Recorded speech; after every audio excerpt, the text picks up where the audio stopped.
Et salut internaute, ça me fait super plaisir d'être avec toi aujourd'hui. Et le sujet, c'est ça.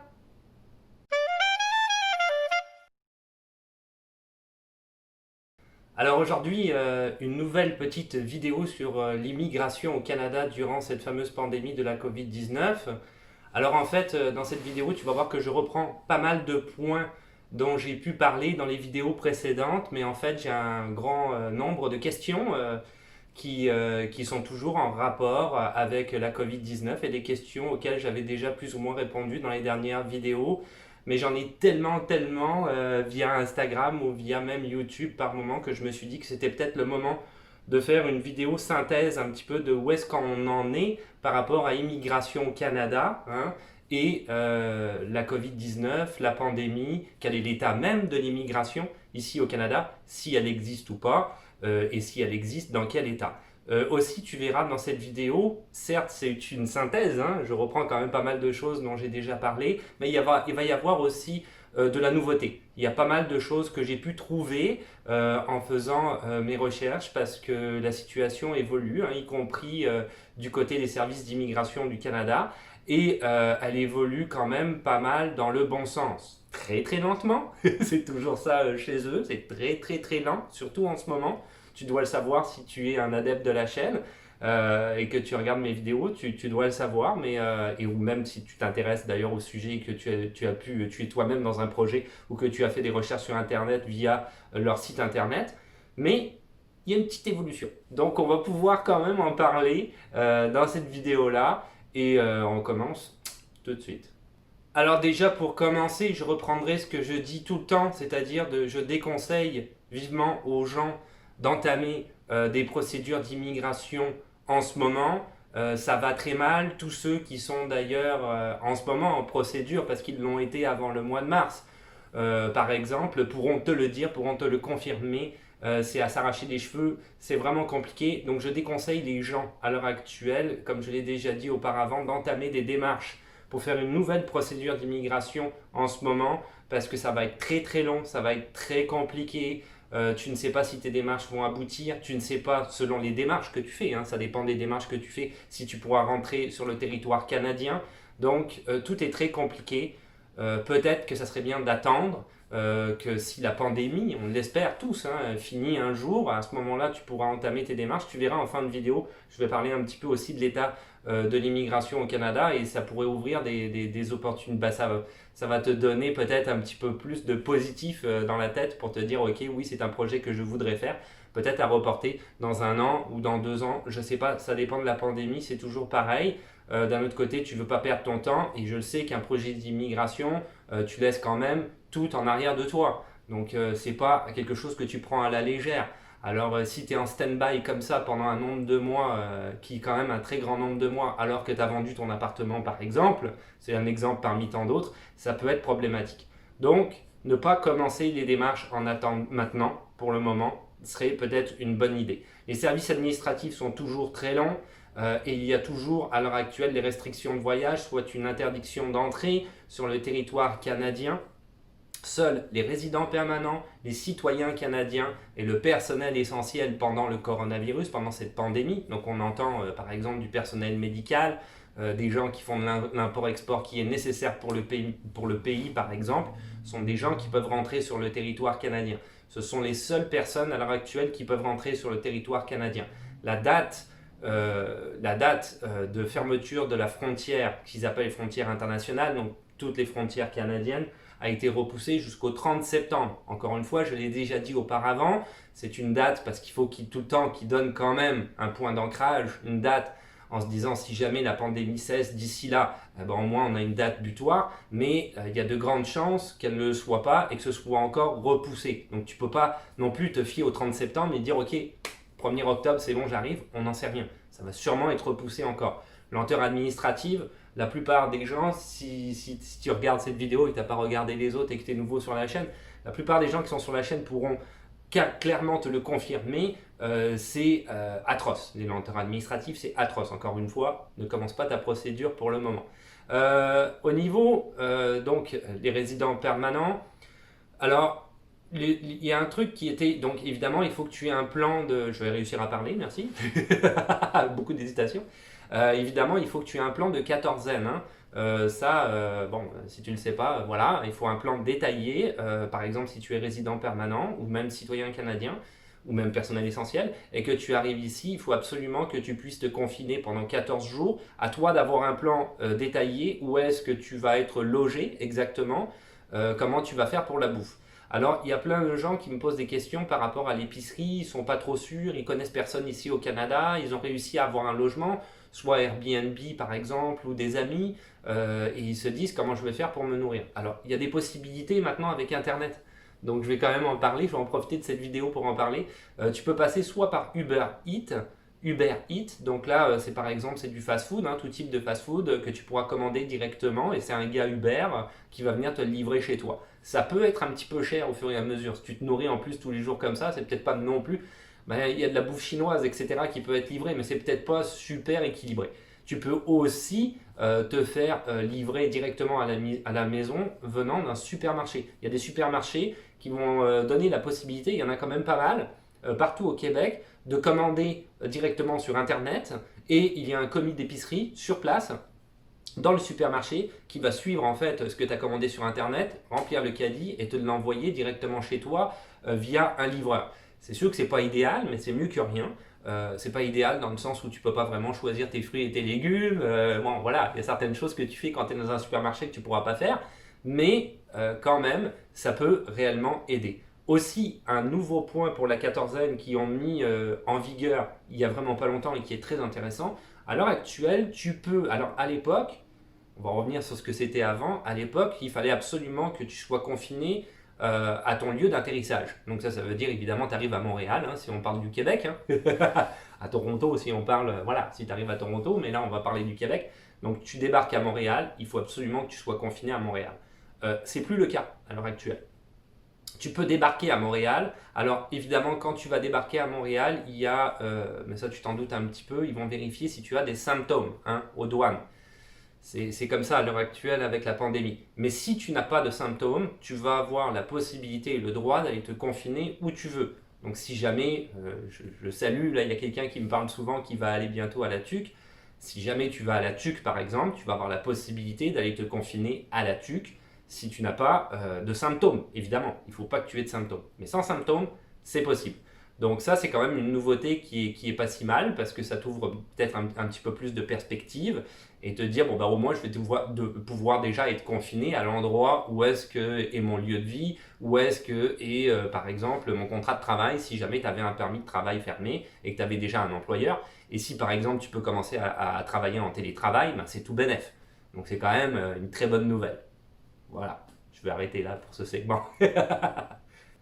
Alors maintenant, pour le PVT. Alors le PVT, j'ai été bombardé de pas mal de questions et de témoignages à ce sujet en disant qu'il y avait des gens qui avaient leur PVT, plusieurs personnes qui m'en ont parlé, qui sont rentrées sur le territoire canadien. Alors on va faire très attention avec le PVT, le permis vacances-travail. Si tu ne sais pas ce que c'est d'ailleurs, je te renvoie à la vidéo que j'avais fait sur le PVT. Il y a toute la procédure, j'ai fait une vidéo en étapes, j'ai fait une vidéo plus détaillée. Tu as toute la procédure pour savoir comment faire pour aller obtenir ton PVT. Donc on ne rentrera pas dans les détails de la procédure.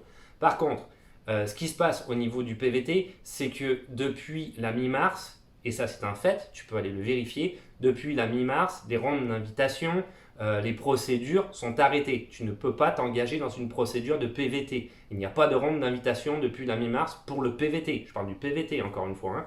Donc, aucune possibilité. Par contre, un PVT, tu as 12 mois pour le faire valider, okay, à partir du moment où tu l'as eu. Donc, s'il y a des gens qui l'ont eu avant la mi-mars, eh bien évidemment, ils pourraient potentiellement pouvoir rentrer sur le territoire canadien parce qu'ils vont pouvoir le faire valider leur PVT. Il y en a aussi que leur procédure a été largement entamée, qui l'ont obtenu, parce que c'était les derniers moments de la procédure, qui l'ont obtenu peu de temps après la mi-mars. Donc à ce moment-là, tu as pu obtenir ton PVT. Donc évidemment, il y a des gens qui ont encore eu des PVT qui ont été délivrés. Et certaines personnes qui ne l'ont pas fait valider puisque tu as 12 mois pour le faire valider. Alors la question est, ayant un PVT, ayant tous mes papiers, est-ce que je peux venir directement sur le territoire canadien? Je te dirais, Très honnêtement, tu pourrais, mais c'est risqué. C'est ça que je dirais. Parce que, évidemment, tu as tous les papiers, tu peux venir sur le territoire canadien. Tes papiers t'indiquent que tu peux venir faire valider ton PVT ici en arrivant sur le territoire canadien. Ça, c'est sûr. Mais attention, n'oublie pas qu'ils disent citoyen canadien, résident permanent, personnel essentiel. Donc ça veut dire que les douanes sont autorisées à te refuser l'accès au territoire. Ils ont le droit. Donc c'est vraiment après du cas par cas. Ça dépend en fait de quel douanier, à quel douanier tu vas avoir affaire. C'est carrément ça. Si tu as affaire à un douanier plutôt sympathique, c'est sa journée, il a eu son café ce matin, il y a des chances qu'ils te disent ouais, c'est bon, ok, c'est bon, tu peux y aller, tu peux passer avec ton PVT. Si tu en as un qui est, comme on dit ici, by the book, hein, il suit les règles, etc., il te voit arriver, tu n'es pas du personnel essentiel, tu n'es pas un résident permanent, tu n'es pas un citoyen canadien, tu as tes papiers, mais moi, pour moi, c'est nada. Donc très risqué, très très risqué. Maintenant, moi je te dirais que si ton PVT est quasiment en fin de validité, c'est-à-dire que tu as 12 mois pour le faire valider, il te reste un mois et que tu as un peu d'argent, parce que ça demande quand même d'avoir de l'argent pour voyager, tout dépendant de ton pays d'origine, d'où tu viens, peut-être que ça vaut la peine de tenter ta chance en arrivant sur le territoire canadien afin de le faire valider, puisque de toute façon tu vas le perdre.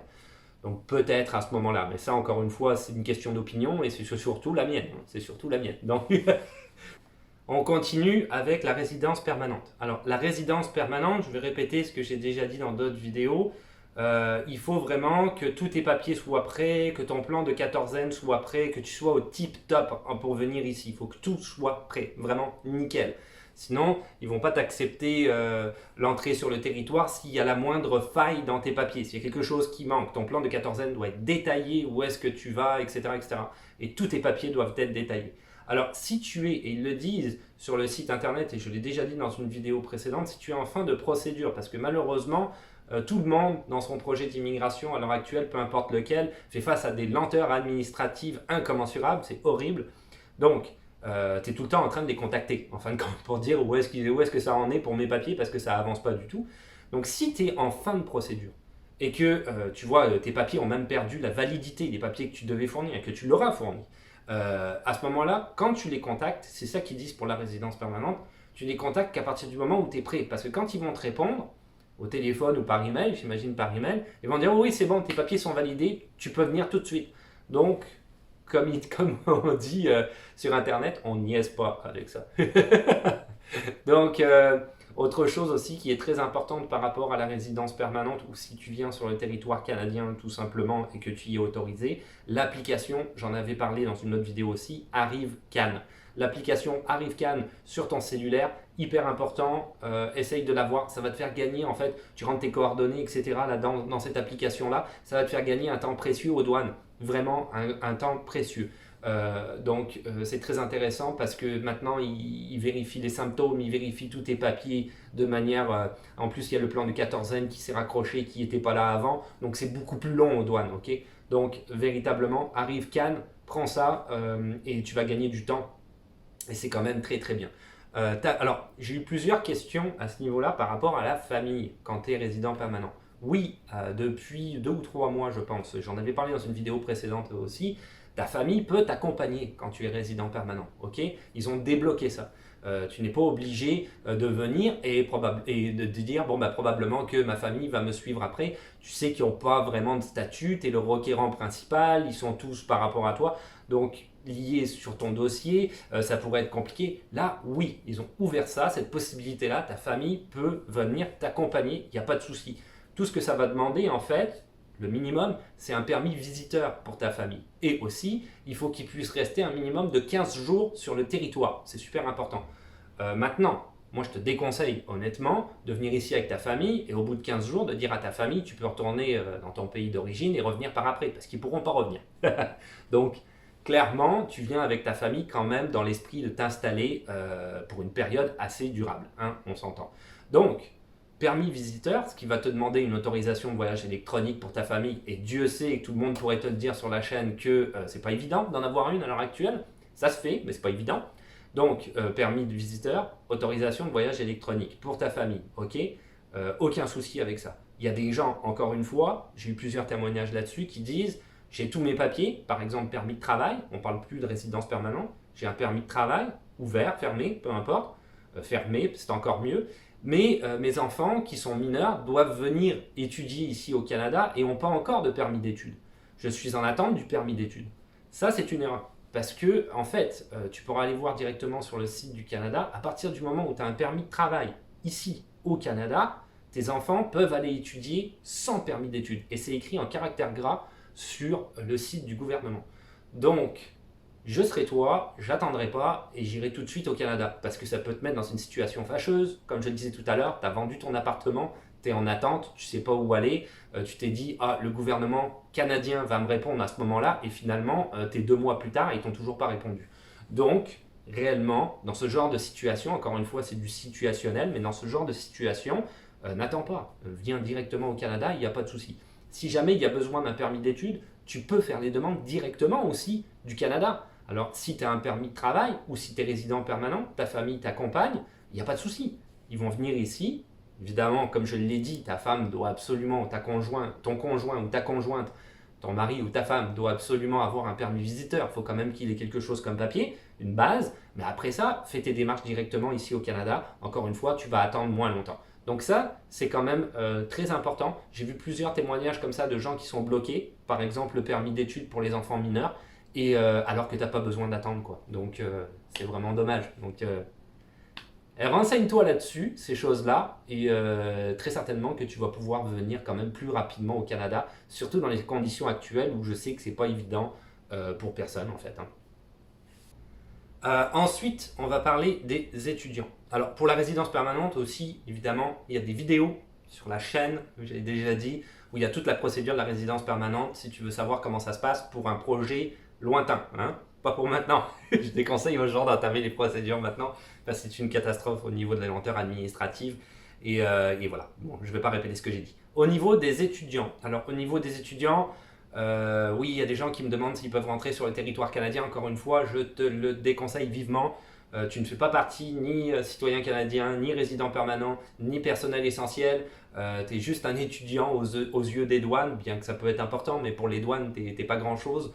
Donc c'est certain qu'il est plus que sûr qu'ils vont t'interdire l'accès au territoire. Après, c'est du cas par cas. Toute ta famille est ici, tu es isolé dans un pays, peut-être que tu vas pouvoir rentrer, mais encore une fois, c'est pas dit et c'est très risqué. Tu risques de perdre de l'argent, surtout ton billet d'avion, en fait, aller-retour, quoi. Donc non, je déconseille vivement pour les étudiants. Ils l'ont dit, ils l'ont répété, 50% des études vont pouvoir se passer cette année en ligne, à distance, directement depuis ton pays d'origine. Je sais que c'est pas évident pour beaucoup de monde. Il y a plein de gens qui ont décidé de ne plus faire leur étude au Canada à cause de ça, parce que dans leur pays d'origine, j'ai eu des témoignages où les gens disent que Internet est excessivement cher. Hein. Si on prend pour certains pays d'Afrique, par exemple, j'ai ça en tête, il y a des gens qui m'ont parlé de certains pays de ce continent-là et qui m'ont dit que c'était excessivement cher au niveau d'Internet. Je comprends très bien. Moi, je fais partie du gouvernement canadien et je te dirais que je suis pas mal contre la politique d'immigration qu'ils ont à l'heure actuelle, surtout qu'ils ne donnent aucune explication par rapport aux lenteurs administratives et c'est inacceptable. Donc, malheureusement, permis d'études, tu vas pouvoir. Alors, j'ai trouvé un petit truc, mais permis d'études, il va falloir que tu suives en fait la voie normale du permis d'études avec toutes ces lenteurs. J'ai trouvé un truc quand même assez cool, c'est le volet direct pour les études. Ça s'appelle VDE. Ça, c'est pour une procédure accélérée, mais attention, ça ne s'adresse pas à tout le monde. C'est juste pour certains pays. La Chine, l'Inde, le Maroc, le Pakistan, les Philippines. Ok. Donc, le Vietnam aussi. Si tu viens d'un de ces pays-là, tu vas pouvoir avoir accès au volet direct pour les études ou VDE. Je vais te mettre le lien dans la description. C'est un nouveau programme temporaire pour pouvoir obtenir ton permis d'études plus rapidement. La somme, c'est à partir de 150 $, mais c'est traité, et ça c'est vachement bien, dans les 20 jours civils. Ça c'est pas 20 jours ouvrables. 20 jours ouvrables, ça ne comprend pas les week-ends. 20 jours civils, ça comprend les week-ends. Donc c'est ultra rapide, ok. En 20 jours, c'est terminé. Le seul petit hic que je te dirais avec ça, avec le VDE, c'est qu'ils veulent des personnes très très sérieuses. Donc ça veut dire que ton dossier doit être impeccable quand tu passes par là. Il faut déjà que tu es satisfait à tous les critères d'admissibilité, donc que tu aies ton CAC, ton certificat d'acceptation du Québec, que tu sois inscrit à un établissement, ça va de soi, casier judiciaire, examen médical doit être fait, certificat de placement garanti avec un minimum, je pense c'est dans les 10 000 $ si je ne me trompe pas, tu pourrais me reprendre, je ne m'en souviens plus exactement. Je suis tout le temps sur les sites du gouvernement, j'en connais un peu, mais je ne retiens pas tout par cœur. J'en retiens pas mal, mais pas tout. Donc voilà, tout ton dossier, bref, parenthèse fermée, on va arrêter de parler de moi. Tout ton dossier doit réellement être au top pour passer par le volet direct pour les études. Par contre, c'est vachement bien parce que c'est une procédure accélérée pour toi si tu viens d'un des pays que j'ai cités, et c'est uniquement ces pays-là, malheureusement ça ne marche pas pour les autres. Donc, vraiment une bonne nouvelle par rapport à ça. J'ai trouvé ça cool et ça va te permettre d'obtenir ton permis d'études plus rapidement. Ce qui ne va pas dire que tu vas pouvoir venir sur le territoire canadien, mais au moins tu vas pouvoir commencer tes études peut-être à la session qui arrive là, la session d'automne. Là. Donc, voilà, je te renvoie évidemment aux différentes vidéos que j'ai fait. Il y a plein de gens qui me posent des questions comment on fait pour obtenir le permis d'études. Il y a plein de vidéos sur la chaîne. J'avais fait une vidéo sur le visa étudiant, il me semble. Donc je te renvoie à toutes ces vidéos-là que j'avais faites au niveau des permis d'études. Il y a plein de choses. Je te laisse regarder là-dedans. Je me le mettrai peut-être au montage quelque part. Et tu vas pouvoir avoir toute la procédure détaillée pour obtenir ton permis d'études. Voilà. Alors je terminerai un petit peu avec qu'est-ce qui se passe au niveau de l'immigration canadienne, où est-ce qu'on en est à l'heure actuelle, c'est quoi l'état de l'immigration. Alors évidemment, l'immigration est morte quasiment, il y a très peu de monde qui rentre, le mot était peut-être un petit peu fort, mais il y a très peu de monde qui rentre sur le territoire canadien à l'heure actuelle dû aux lenteurs administratives, dû au fait qu'ils interdisent l'accès au territoire à cause de la pandémie.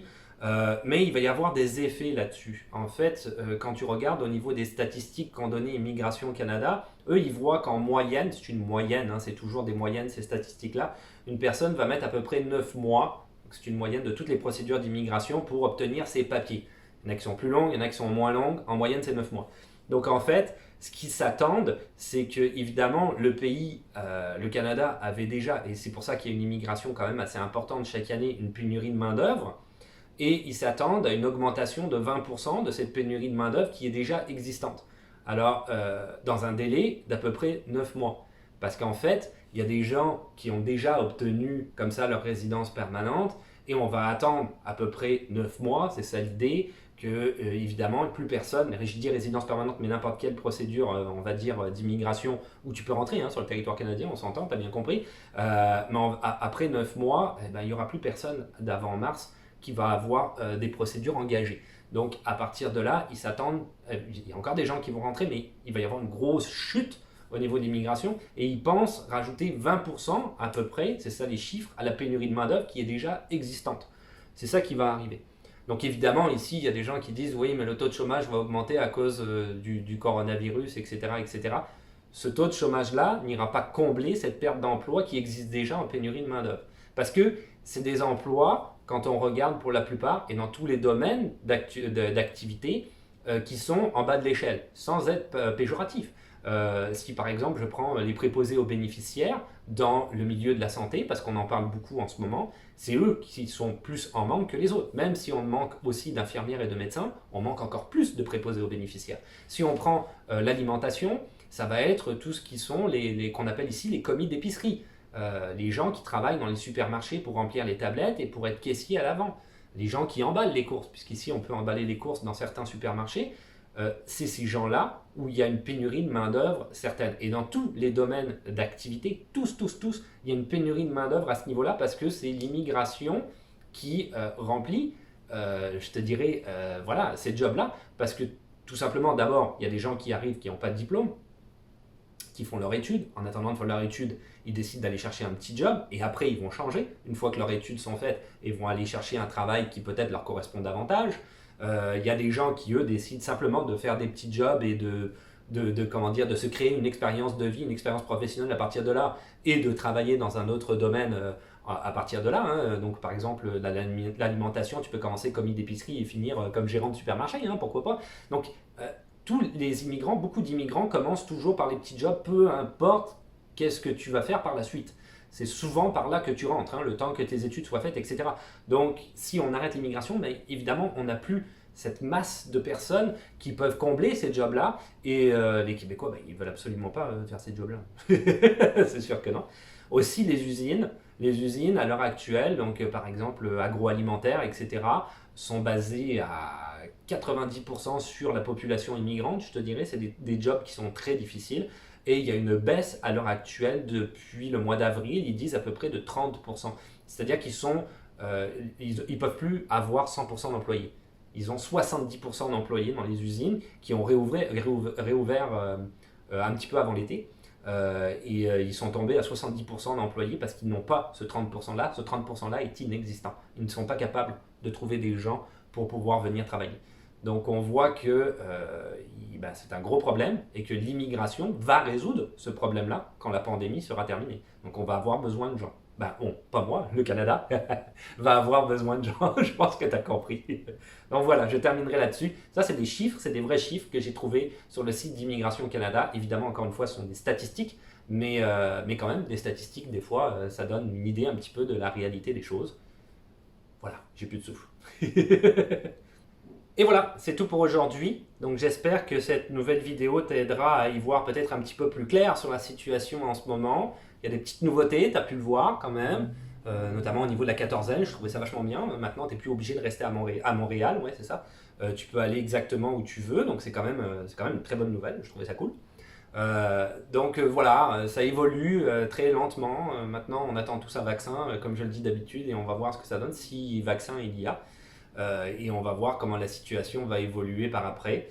Je continue à répondre aux questions, donc n'hésite pas à envoyer des questions. Et là, il y en avait beaucoup, donc j'ai profité de cette vidéo-là pour répondre à quelques questions, tu as pu le voir. Mais je ferai d'autres vidéos FAQ parce que je suis bombardé de questions. Profitez de faire cette vidéo-là parce que c'était beaucoup des questions qui allaient toujours dans le même sens et qui étaient toujours en rapport avec ce que j'avais déjà pu dire dans d'autres vidéos, qui sont en fait la situation actuelle. Donc j'ai refait cette vidéo-là exprès, et peut-être pour clarifier et pour apporter un petit peu de nouveau contenu à ce qui a déjà été dit. Mais si tu as d'autres questions, bien évidemment, je ferai une autre vidéo FAQ pour essayer de répondre à un maximum de monde possible, en plus de répondre des fois un peu sur Instagram comme ça ou sur YouTube. Si j'ai des nouveautés sur l'immigration, sur le déconfinement, il est certain que je vais faire une vidéo et tu seras tout de suite tenu au courant parce que c'est pour ça, la chaîne est communautaire et c'est pour ça que la chaîne existe pour aider les gens en procédure d'immigration ou qui sont déjà au Canada avec leur statut. Donc voilà, je terminerai là-dessus. Donc si tu veux t'abonner, parce que c'est plus facile de savoir quand est-ce qu'une nouvelle vidéo va sortir, un petit pouce bleu, parce que ça fait toujours plaisir, des questions, des suggestions ou des commentaires dans les commentaires, le compte Instagram qui existe toujours et que j'actualise bien sûr, tu as pu le voir récemment si tu y as été avec l'atrocité de la rentrée scolaire et les parents qui respectent absolument pas la distanciation sociale ou le port du masque, ce qui m'a... Oh, j'ai trouvé ça tellement bande de... En tout cas. Mais l'école, par contre, c'était au top. L'école, ils sont au top. Il y a une belle... je suis en confiance quand je mets mon enfant à l'école, je te dirais. Mais les parents, c'est n'importe quoi. Les parents, je déteste les parents, à l'heure actuelle. Je déteste pas tout le monde, mais je veux dire, ceux qui respectent pas la distanciation sociale, ça m'énerve. Bref, je te dis, lui, il est à l'école, donc c'est moi qui fais la conclusion tout seul. Et je te dis, à la revoyure. Ciao. Bye. Je suis pas bon.